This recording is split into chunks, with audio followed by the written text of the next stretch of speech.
Okay, so hello guys. Today I'm going to discuss a bit about Ayodhya, the upcoming Ram Mandir, and a bit about it, and obviously my views around it. So, the very issue about Ram Mandir is quite old. So it's roughly about 500 years old when Babur actually came in to India from Afghanistan. He was an invader at point in time who became a ruler of this country and started the Mughal Empire before it was taken over by the British Empire. So, what he did was that he actually broke a lot of our temples, both Hindu, Buddhist, and also like religious structures from other communities, mostly Hindus. So, Ayodhya was one of them. So, Ayodhya, the history of Ayodhya is that it is the birthplace of Ram, the deity that is being uh, like was being worshipped there and will be worshipped after this new temple is Ram Lalla, and that is the infant form of Ram. Ram is actually a form of Vishnu, um, an avatar of Vishnu. He was the avatar before Krishna, and Ram actually is one of I think one of the most popular religious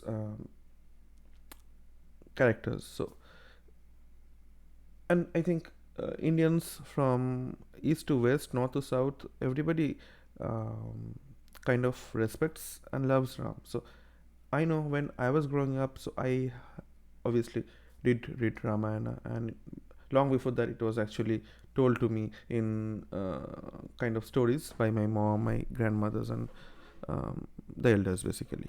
So yeah, it has a huge impact on a typical Hindu family, the concept of Ram, and we generally respect that. Like I being agnostic, like not very religious, but yeah, at the end of the day, I am also a Hindu and I do respect Ram. So now this very conflict, which started like 500 years back, so Babur actually destroyed the temple, and there are records of that. I think the earliest records of this Babri Masjid was in 1700s or 1800s, um, and we also have records from 1200s where it was recorded as a Hindu temple, and obviously that Hindu temple was broken, and um, half of the structure of the temple was actually used in building this Babri Masjid. And this has been contested by the Hindus, obviously, for a lot of reasons. Mm, since the very beginning, like for 500 years, the Hindus have been fighting for this land. So now, I think in 1947 or 9, there was a incident that happened.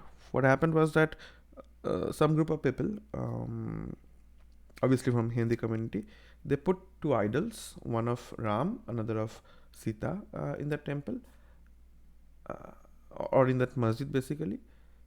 And from the very next day, they started worshipping there. So, to be very clear, no Muslim have been praying there since um, late 2000, sorry, late 1940s. And by 1950, the Indian government actually put a restriction on that place, and the Muslims were stopped from praying their namazes, and only the Hindus were allowed. So it was basically working like a temple only, but obviously partially. Now, many years later, ironically, a Congress PM actually tried to reopen Babri Masjid as uh, Ram Mandir, build a temple. Actually, Narsimha Rao also supported building a Ram Mandir. So now what happened was like, um, he opened doors, and he tried to initiate, obviously for vote bank. So in India, politics and religious, uh, there's a strong correlation. So people try to link or milk as much of the psychological advantages of a particular community depending on the situation. So that has been going for long.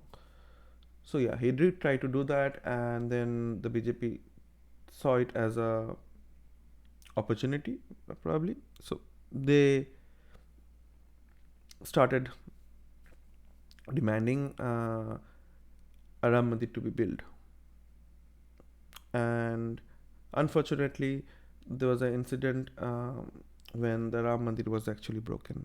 Sorry, the Babri Masjid was actually broken,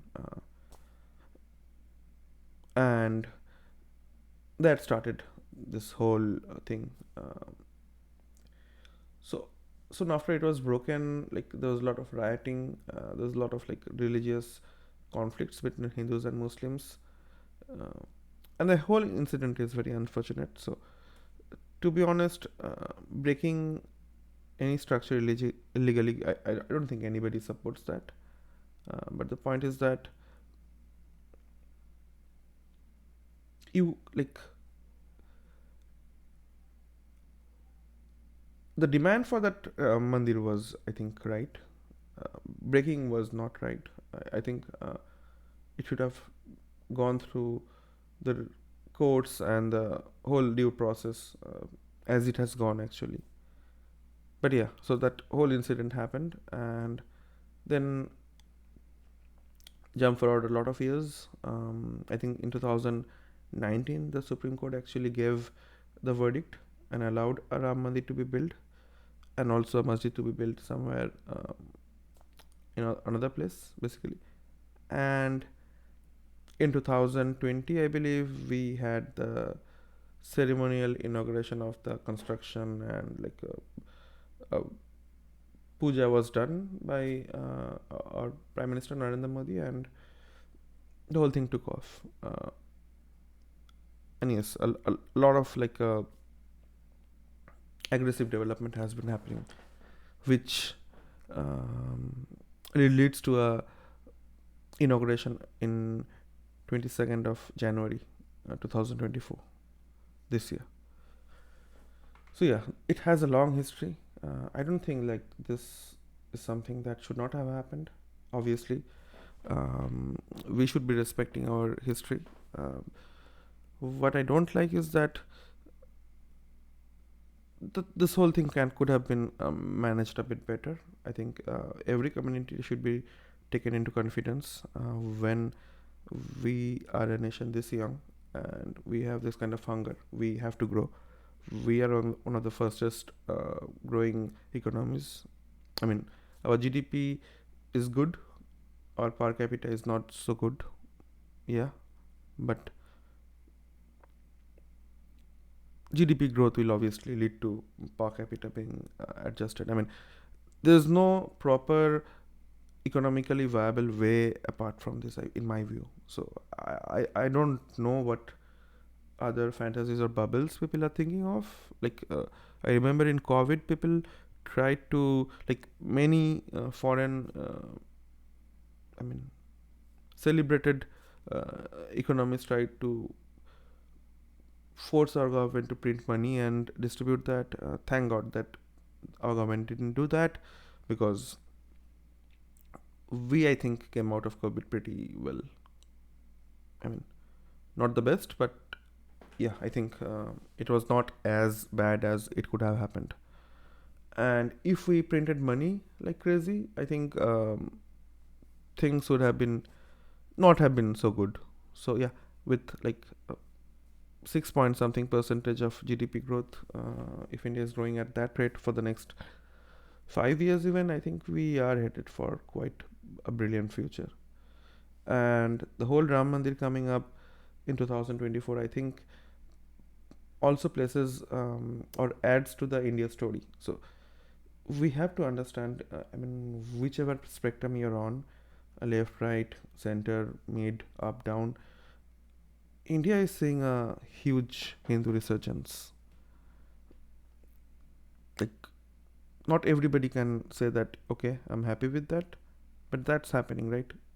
And you cannot blame a general ordinary Hindu for feeling pride in their religion. I mean, the Hindu community was not marginalized in my view, but there was so downplayed in a lot of aspects.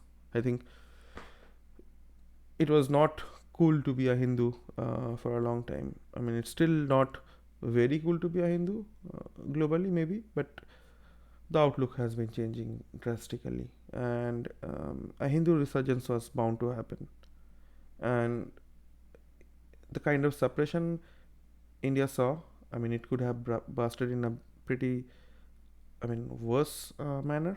I think whatever has happened was, I mean, it was okay, fine. I mean, not that bad in my view. So yeah, Ram Mandir coming up, I think it's a huge thing. It's a tectonic shift in our Indian story. It to many people can be a civilizational victory where after 500 years we have done the wrong. Also, like there's a worry if this continues to Kashi, to Mathura, to other places. Um, Maybe those twos can be justified, but if it keeps snowballing into 10, 15, 20 different similar cases, I think uh, good or bad kept aside, India would be viewed as a like a conservative state and a religious favoring state, which should not be the case. And also at the same point of time, I think there's a large section of the society who enjoys seeing the plight of Muslims. I mean, I don't think a mandir or a masjid is even remotely what any of Indians need. That being said, Ram Mandir is not just a mandir, it has so many meaning to so many different people. So it is a historical monument, I would say. It may not, to me, I don't think I gain anything religiously. I mean, maybe minor things, but to me, it's mostly a sense of pride in my culture. Like, we have been thriving for a long time. Like, if you are to believe the data, I think we are a direct continuation of the Harappa and Mohenjo-daro civilization, which is like 7,000 years. I don't know any civilization that is that long, and I think there are a lot of um,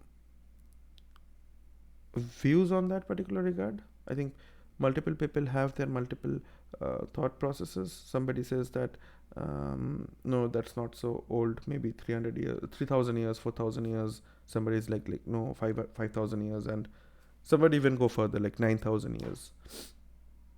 Yeah, I think there should be a like a single source of truth that is vetted, credible. I think that's unfair for many of the Indians.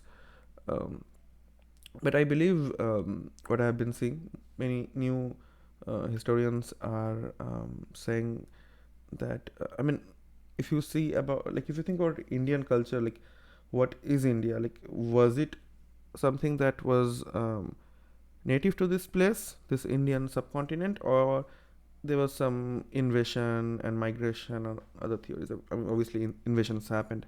Like uh, soon after Muslim came into existence, uh, I think the total world saw a lot of uh, conquest and domination and attacks and stuff like that. I mean, yeah, I mean, it happened. I mean, Alexander also came to India and a lot of other places. Yeah, it happened earlier as well.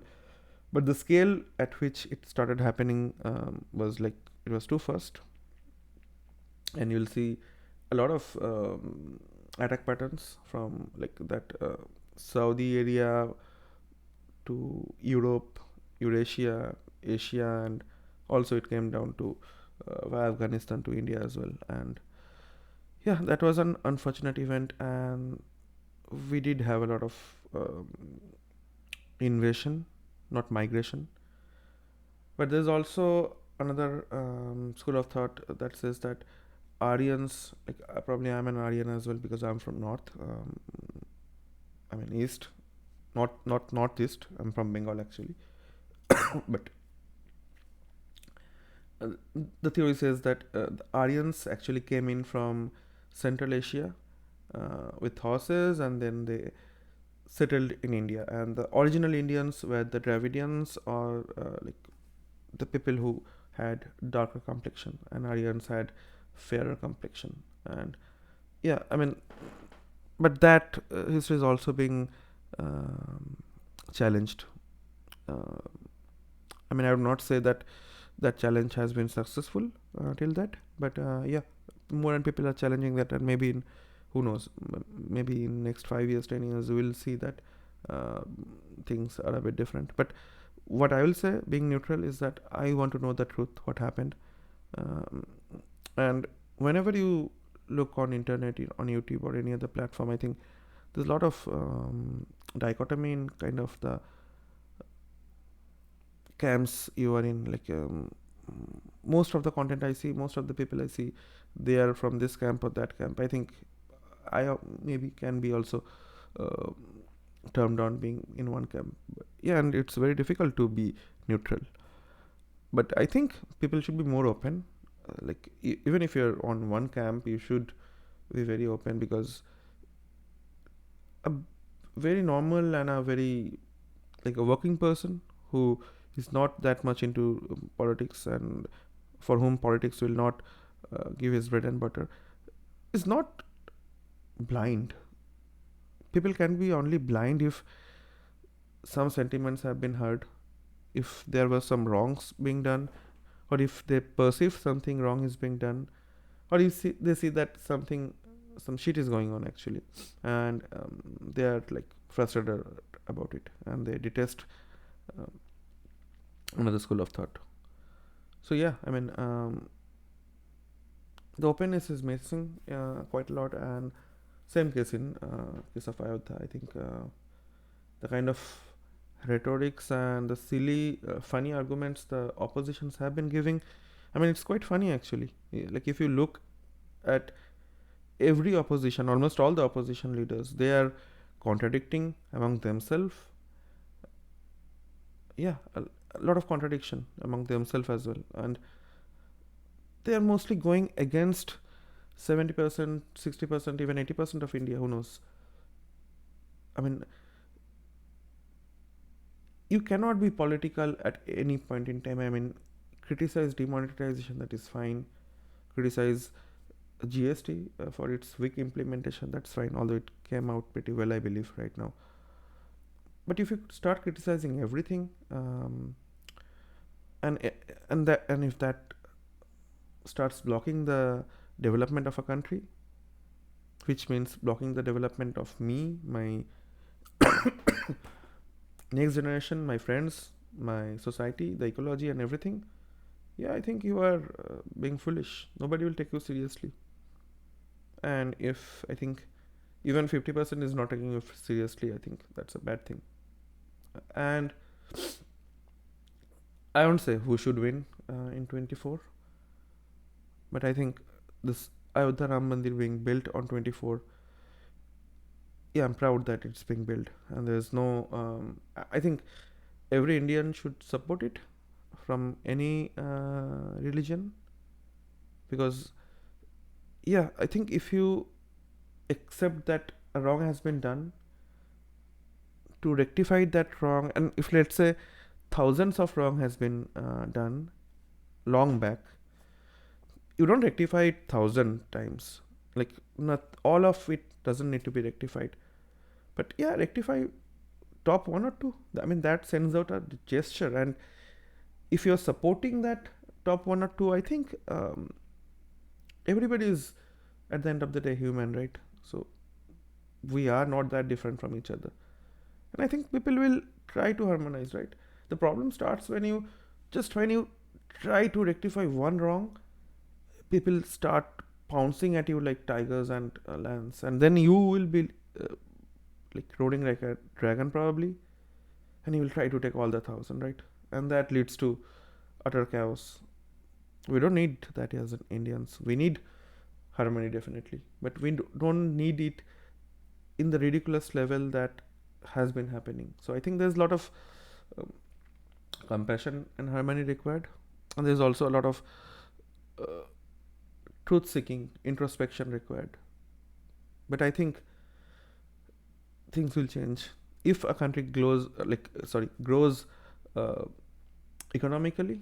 I think mindsets will keep changing, and I think the next 10 years should be very good for India, and in the next 30 years I think we should get to a place where I think we should be proud about. I think our generation is very important. I think a lot of younger generations are also very important, and also the generations I think a bit above me as well. So yeah, I think let's all try to build a better India, and let's not try to make a mountain out of a mole and try to be as silly as possible. Support what you can, do not support what you don't need to, and also be human as possible. If 10 people are supporting one thing and 2 people are not supporting one thing, yeah, I mean, it's democracy, so you know what will happen. But obviously, if you want to change the society or a nation, the way people are trying to do that is not working.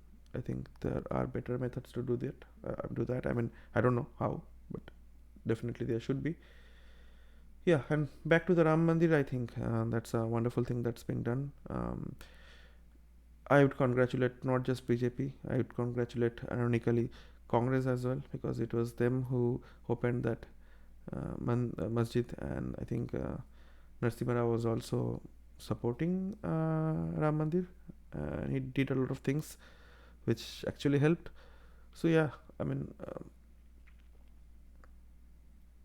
I think everybody contributed in one way or other. Bad guys, good guys, everybody. So yeah, that's it. I think. Then thank you. Bye.